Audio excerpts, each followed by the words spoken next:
जय हिंद। पॉलिटी की आज की क्लास में हम बात करेंगे 3 आर्टिकल्स के बारे में, आर्टिकल 17, आर्टिकल 18 और आर्टिकल 19। राइट टू इक्वेलिटी के आखिरी 2 आर्टिकल्स हैं, आर्टिकल 17 और 18। बहुत छोटे से आर्टिकल्स हैं लेकिन बेहद इंपॉर्टेंट हैं। और राइट टू फ्रीडम का पहला आर्टिकल है आर्टिकल 19। इन तीनों आर्टिकल्स के बारे में आज अपन पढ़ेंगे। देखो शुरू करते हैं। आर्टिकल 17 बात करता है अनटचेबिलिटी के अबॉलिशन की। हिस्टोरिकली हमारे कंट्री में कास्ट के बेसिस पर लोगों को ऑप्रेस किया गया है, कास्ट के बेसिस पर लोगों के साथ में डिस्क्रिमिनेशन किया गया है। और डॉक्टर बी आर अम्बेडकर जैसे लीडर्स जो कि कास्ट सेंसिटिव थे, जिन्होंने कास्ट डिस्क्रिमिनेशन के अगेंस्ट में लड़ाई लड़ी, उनके निगरानी में कॉन्स्टिट्यूशन बना और आर्टिकल 17 डाला गया जिसमें लिखा गया untouchability is abolished and it's practice in any form is forbidden. कि अनटचेबिलिटी को अबॉलिश किया जाता है और अनटचेबिलिटी की प्रैक्टिस किसी भी फॉर्म में फॉरबिडन है, बैंड है। आगे क्या कहा गया? The enforcement of any disability arising out of untouchability shall be an offence punishable in accordance with law. और अगर कोई कहीं भी किसी भी फॉर्म में अनटचेबिलिटी को प्रैक्टिस करता है तो वो कानूनन अपराध है और उसे अकॉर्डिंग टू लॉ पनिश किया जाएगा। ये जो आर्टिकल 17 में राइट दिया गया है ये अगेंस्ट प्राइवेट इंडिविजुअल्स है। स्टेट तो करेगा ही क्यों? स्टेट की तो इनफैक्ट मॉरल ऑब्लिगेशन है कि अनटचेबिलिटी को अबॉलिश करे, ख़त्म करे। लेकिन गांव में, छोटे शहरों में, इनफैक्ट बड़े शहरों में भी अनटचेबिलिटी को प्रैक्टिस किया जाता था। अनफॉर्चुनेटली आज भी कहीं कहीं ऐसे इंसिडेंट सुनने में आ जाते हैं कि अनटचेबिलिटी, कास्ट के बेसिस पे लोगों को ऑप्रेस किया जा रहा है, लोगों के साथ में डिस्क्रिमिनेट किया जा रहा है। तो ये स्टेट की, सरकार की मॉरल ऑब्लिगेशन है, जिम्मेदारी है कि ऐसे स्टेप्स ले जिससे अनटचेबिलिटी अबॉलिश हो।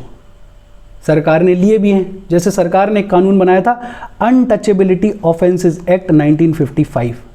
1976 में इसका नाम बदल दिया गया और नाम रखा गया protection of civil rights act 1955।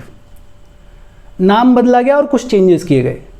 नाम तो इसलिए बदला गया क्योंकि अनटचेबिलिटी टर्म अपने आप में डेरोगेटरी है, सुनने में अच्छा नहीं लगता, तो नाम रखा गया protection of civil rights act 1955 और थोड़ा इसको और सख्त कर दिया गया। जैसे अनटचेबिलिटी एक्ट जो है वो नॉन कॉग्निजिबल था, non cognizable. Protection of civil rights act को कॉग्निजिबल बना दिया गया। कॉग्निजिबल मतलब कि पुलिस को वारंट की ज़रूरत नहीं है इसके अंडर लोगों को अरेस्ट करने के लिए। इसको नॉन बेलेबल भी बना दिया गया कि अरेस्ट कर लिया गया तो बेल नहीं मिलेगी, नॉन बेलेबल है। और एक बड़ा प्री टाइप का क्वेश्चन है कि ये जो आर्टिकल 17 में अनटचेबिलिटी टर्म यूज हुआ है ये कॉन्स्टिट्यूशन में कहाँ डिफाइंड है? तो आंसर बड़ा सिंपल है कि अनटचेबिलिटी टर्म कॉन्स्टिट्यूशन में या किसी एक्ट में कहीं भी डिफाइंड नहीं है। Untouchability is not defined either in the constitution और इन एनी एक्ट। कहीं पे भी डिफाइंड नहीं है। मैसूर हाई कोर्ट ने कहा कि अनटचेबिलिटी लिटरल सेंस में नहीं, ये नहीं कि छू नहीं रहे हैं, अनटचेबिलिटी सोशल सेंस में, हिस्टोरिकल सेंस में, जो लोगों के साथ में कास्ट के बेसिस पर डिस्क्रिमिनेशन हुआ है, जो लोगों को कास्ट के बेस पे सप्रेस किया गया है, जो लोगों के साथ में भेदभाव हुआ है, उस सेंस में अनटचेबिलिटी को इंक्लूड किया गया आर्टिकल 17 में। और एक तो protection of civil rights act है 1955 का, इसके अलावा एक एक्ट और है the SC/ST prevention of atrocities act 1989 और इसको अमेंड किया गया था 2015 में। गांव में क्या होता है, राइट टू वोट तो सबके पास में है, लेकिन जो SC/ST समुदाय है उससे ज़बरदस्ती वोट डलवा देंगे कहीं भी। या फिर आज भी ऐसी घटनाएं देखने को मिल जाती हैं कि दलित समुदाय को जूते की माला पहना दी। बहुत सारी जगह पैसा कर देंगे कि जो SC/ST समुदाय है उससे ज़बरदस्ती जानवर की या किसी आदमी की डेड बॉडी को डिस्पोज करवाया जाएगा, ज़मीन को हड़प लेंगे उन लोगों की को। उससे प्रोटेक्शन देने के लिए, उससे बचाने के लिए सरकार लेकर आई SC and ST prevention of atrocities act. और आर्टिकल 17 में सिर्फ इतनी ही बात है। इसके बाद आता है आर्टिकल 18 जो कि कहता है अबॉलिशन ऑफ टाइटल्स। टाइटल्स को ख़त्म किया जाना चाहिए। अब हिस्टोरिकली ऐसा था कि इंडिया में इंडिपेंडेंस से पहले 2 यूनिट्स हुआ करती थी। एक तो हुआ करती थी ब्रिटिश इंडिया और एक हुआ करते थे प्रिंसली स्टेट्स। प्रिंसली स्टेट्स और आज़ादी के बाद ये प्रिंसली स्टेट्स और ब्रिटिश इंडिया दोनों इंडिया का हिस्सा बने। प्रिंसली स्टेट्स राजाशाही राजघराने हुआ करते थे, और ब्रिटिश इंडिया या जो अंग्रेज़ों का इंडिया था उसमें इन प्रिंसली स्टेट्स के राजाओं को टाइटल्स दिए जाते थे। जैसे किसी को राजा बुला रहे हैं, किसी को महाराजा का टाइटल दे दिया गया है, किसी को दीवान साहब का टाइटल दे दिया गया है, किसी को राय बहादुर का टाइटल दे दिया गया है, किसी को राज बहादुर का टाइटल दे दिया गया है। बहुत सारे टाइटल्स दिए जाते थे, और ये टाइटल्स बड़े हेरिडेटरी होते थे नेचर में, कि बाप को महाराजा का टाइटल मिला, अब बेटे को भी महाराजा का टाइटल मिल जाएगा। और जब हम इंडिपेंडेंट हुए, कॉन्स्टिट्यूशन जब लागू हुआ, तो हम बात कर रहे थे डेमोक्रेसी की, हम बात कर रहे थे इक्वलिटी की। तो हमारे कॉन्स्टिट्यूशन मेकर्स को ये रियलाइज़ हुआ कि ये जो टाइटल्स हैं इनको अबॉलिश करने की ज़रूरत है, और इसी के चलते आर्टिकल 18 ऐड किया गया। और आर्टिकल 18 का क्लॉज 1 क्या कहता है? No title not being a military और academic distinction shall be conferred by the state. कि स्टेट जो है वो कोई भी टाइटल कन्फर नहीं करेगी किसी पे, लेकिन हाँ मिलिट्री टाइटल्स अलाउड हैं, एकेडमिक टाइटल्स अलाउड हैं। फॉर एग्जांपल किसी ने पीएचडी की तो वो अपने नाम के आगे डॉक्टर लगा सकता है, इसमें कोई दिक्कत नहीं है। कोई मिलिट्री के कर्नल हैं, ब्रिगेडियर हैं, तो वो अपने नाम के आगे ब्रिगेडियर लगा सकते हैं, लेकिन स्टेट और कोई टाइटल किसी भी इंडिविजुअल को नहीं देगा। लेकिन ये सिर्फ स्टेट के अगेंस्ट में अवेलेबल है। प्राइवेट इंडिविजुअल्स, प्राइवेट कंपनी किसी को कोई टाइटल देना चाहती है तो दो, हम आपस में किसी को भी महाराज बुलाएं, राजा बुलाएं, कोई फर्क नहीं पड़ता, लेकिन स्टेट कोई टाइटल कन्फर नहीं करेगी। दूसरा क्लॉज क्या कहता है? No citizen of India shall accept any title from any foreign state. कोई भी इंडिया का सिटीजन किसी भी फॉरेन स्टेट से कोई भी टाइटल एक्सेप्ट नहीं करेगा। लेकिन एक बात याद रखने वाली है कि टाइटल एक्सेप्ट नहीं करेगा, अवार्ड्स एक्सेप्ट कर सकता है। अवार्ड्स एक्सेप्ट करने में कोई दिक्कत नहीं है, टाइटल एक्सेप्ट नहीं करेगा। क्लॉज 3 क्या कहता है, और ये थोड़ा ट्रिकी है?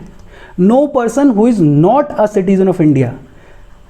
ऐसा कोई भी इंसान जो सिटीजन ऑफ इंडिया नहीं है लेकिन इंडिया में किसी ऑफिस ऑफ प्रॉफिट में काम कर रहा है या स्टेट के अंडर किसी ट्रस्ट में काम कर रहा है, तो he cannot accept any title from any foreign state without the consent of the president. President की रजामंदी के बिना किसी भी फॉरेन स्टेट से कोई भी टाइटल एक्सेप्ट नहीं कर सकता। कोई भी ऐसा इंसान जो इंडिया का सिटीजन नहीं है लेकिन इंडिया में कोई ऑफिस ऑफ प्रॉफिट या फिर स्टेट के अंडर किसी ट्रस्ट में काम कर रहा है, ये कहा गया क्लॉज 3 में। क्लॉज 4 क्या कहता है? No person holding any office of profit और trust under the state shall without the consent of the president accept any present, emolument or office of any kind from or under any foreign state। अगर कोई इंसान India में कोई office of profit में काम कर रहा है या स्टेट की किसी ट्रस्ट में काम कर रहा है तो वो प्रेसिडेंट की कंसेंट के बिना ना कोई प्रेजेंट, ना कोई एमोल्यूमेंट और ना कोई ऑफिस एक्सेप्ट कर सकता है। ये कहा गया आर्टिकल 18 में। बड़ा सिंपल सा आर्टिकल है, इसमें एक छोटी सी डिबेट रही। वो डिबेट ये थी कि ये जो नेशनल अवार्ड्स हैं जैसे भारत रत्न, पद्म विभूषण, पद्म भूषण, पद्मश्री, क्या ये आर्टिकल 18 की टाइटल्स की डेफिनेशन में आते हैं? तो कोर्ट ने Balaji Raghavan versus union of India case 1996 में क्लैरिफाई किया कि नहीं, नेशनल अवार्ड्स जैसे भारत रत्न वगैरह ये आर्टिकल 18 की टाइटल्स की डेफिनेशन में नहीं आते हैं। आर्टिकल 18 डील करता है हेरिडिटरी टाइटल्स से, जो राजाशाही को, नोबेलिटी को टाइटल्स मिले थे उनसे डील करता है। इनफैक्ट कोर्ट ये कहता है कि ये तो मेरिट बेस्ड टाइटल्स हैं, इनको तो रिकॉग्नाइज किया जाना चाहिए। किसी ने अपने देश के लिए कुछ अच्छा काम किया है, देश का नाम रोशन किया है, तो उसको भारत रत्न दे रहे हैं, उसको हम पद्म विभूषण दे रहे हैं, तो मेरिट है, उसको रिकॉग्नाइज किया जाना चाहिए।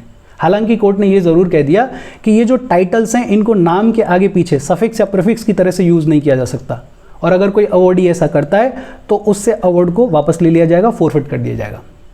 2-3 फैक्ट हैं इस अवार्ड से रिलेटेड, नेशनल अवार्ड से रिलेटेड। एक तो इनको इंस्टीट्यूट किया गया 1954 में, पंडित जवाहरलाल नेहरू की गवर्नमेंट ने इनको इंस्टीट्यूट किया। मोरारजी देसाई गवर्नमेंट आई और 1977 में इनको डिसकंटिन्यू कर दिया गया। फिर इंदिरा गांधी गवर्नमेंट ने 1980 में इनको दोबारा से रिवाइव किया। ये छोटे से फैक्ट्स हैं, याद रह जाएं तो ठीक है। और इसके साथ राइट टू इक्वलिटी के 5 आर्टिकल्स अपन ने पढ़ लिए। देखो अपन ने क्या क्या पढ़ा राइट टू इक्वलिटी में, अपन ने 5 आर्टिकल्स पढ़े थे। एक बार फटाफट से रिवाइज कर लेते हैं और फिर आगे बढ़ेंगे। पहला अपन ने पढ़ा आर्टिकल 14। आर्टिकल 14 क्या बात कर रहा था?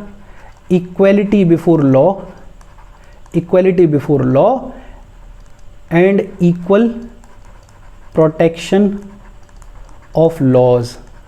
और इसी आर्टिकल 14 में अपन ने पढ़ा था एवी डाइसी का कॉन्सेप्ट, कौन सा वाला? Rule of law, rule of law. फिर अपन ने पढ़ा आर्टिकल 15 जो कि बात करता था prohibition of discrimination on certain grounds. और वो ग्राउंड्स कौन कौन से थे? Religion, race, caste, sex, place of birth. इनके बेसिस पर डिस्क्रिमिनेशन नहीं किया जा सकता। इसी में अपन ने पढ़ा था एजुकेशनल इंस्टीट्यूशन में सीट्स का रिजर्वेशन, फीस में कंसेशन, स्कॉलरशिप, हॉस्टल फैसिलिटीज़ वगैरह के बारे में दी जा सकती हैं सब। फिर अपन ने आर्टिकल 16 पढ़ा और आर्टिकल 16 में अपन ने पढ़ा equality of opportunity in matters of public employment. और इसमें कुछ ग्राउंड्स पढ़े थे अपन ने, कौन कौन से? Religion, race, caste, sex, place of birth. ये सारे तो सेम है आर्टिकल 15 जैसे। दो ग्राउंड्स और पढ़े थे अपन ने, एक पढ़ा था डिसेंट और एक पढ़ा था रेजिडेंस। इसी आर्टिकल 16 में अपन ने पढ़ी थी मंडल कमीशन, इंदिरा साहनी केस के बारे में पढ़ा था। और फिर अपन ने आर्टिकल 17 अभी अभी पढ़ा है, अबॉलिशन ऑफ अनटचेबिलिटी, और आर्टिकल 18 अबॉलिशन ऑफ टाइटल्स। अब अपन शुरू कर रहे हैं राइट टू फ्रीडम। और राइट टू फ्रीडम में भी 5 आर्टिकल्स हैं। आर्टिकल 19 जो कि आज अपन पढ़ेंगे, फिर आर्टिकल 20 है, 21 है, 21A है राइट टू एलिमेंट्री एजुकेशन, और आर्टिकल 22।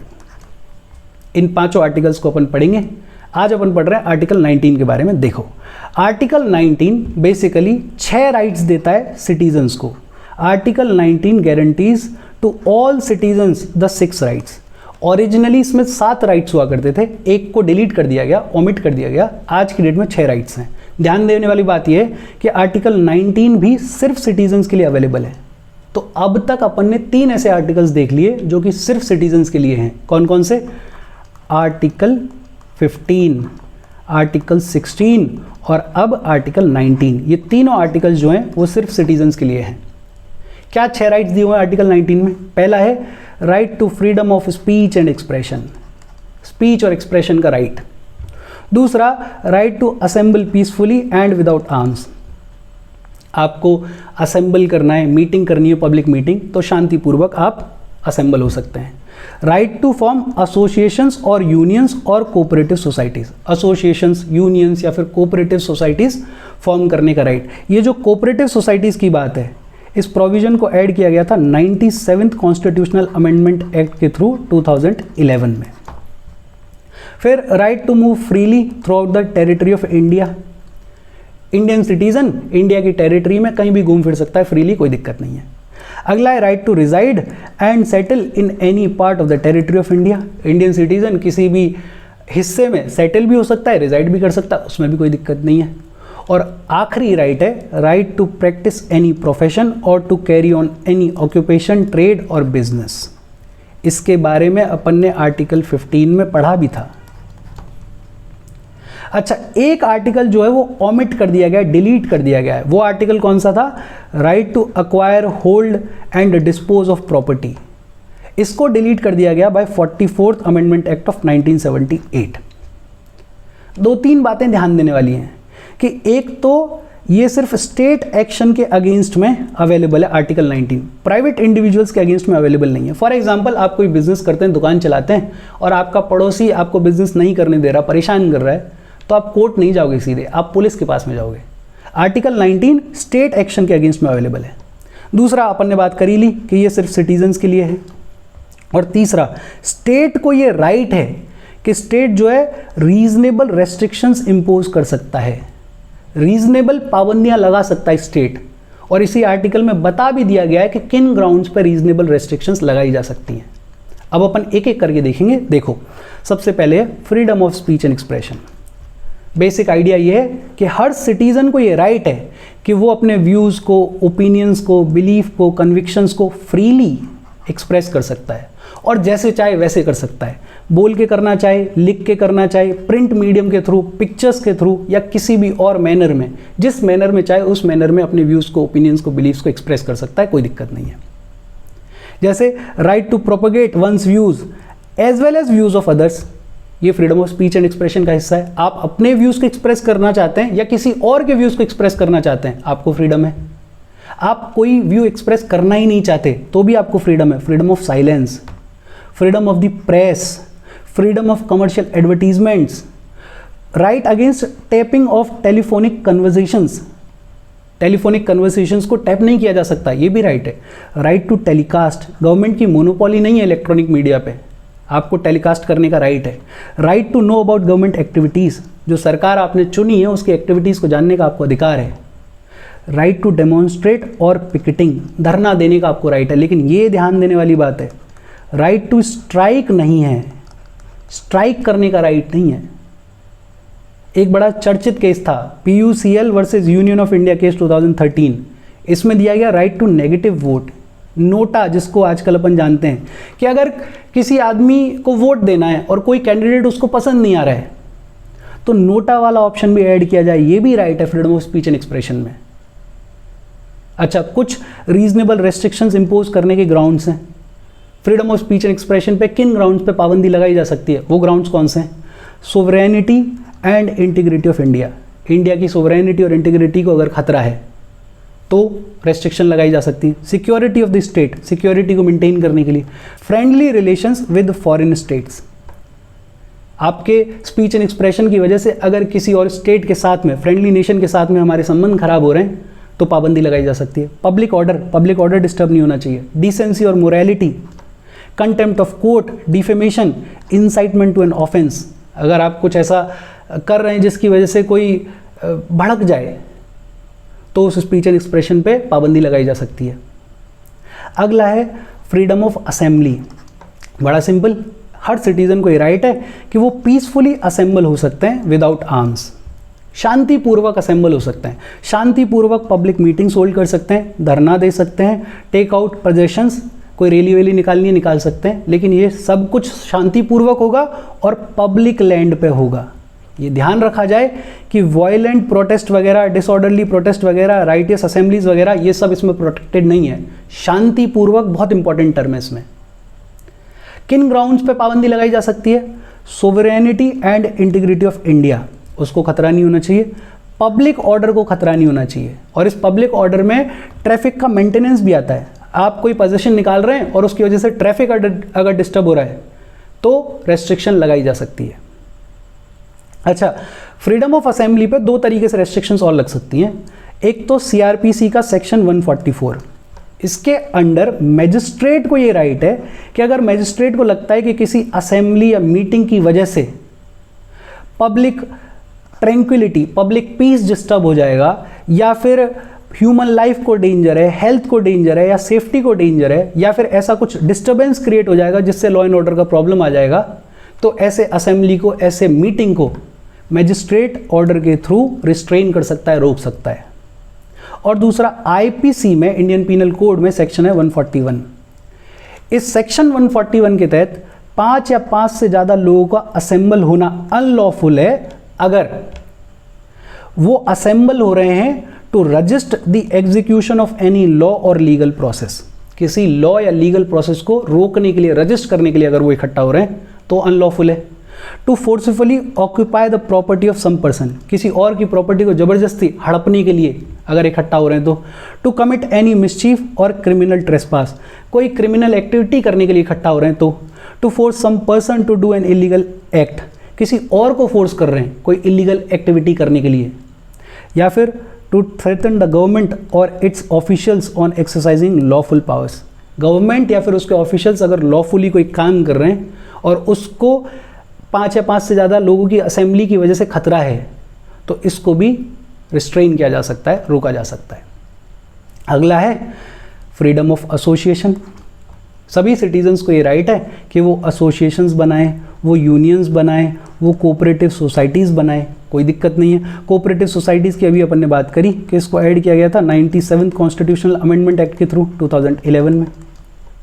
और एसोसिएशन यूनियंस में ये भी राइट है कि आप पॉलिटिकल पार्टी फॉर्म करो, कंपनी फॉर्म करो, पार्टनरशिप फर्म फॉर्म करो, क्लब्स, ऑर्गेनाइजेशन, ट्रेड यूनियंस, कैसी भी बॉडी ऑफ पर्सन्स फॉर्म करो, कोई दिक्कत नहीं है।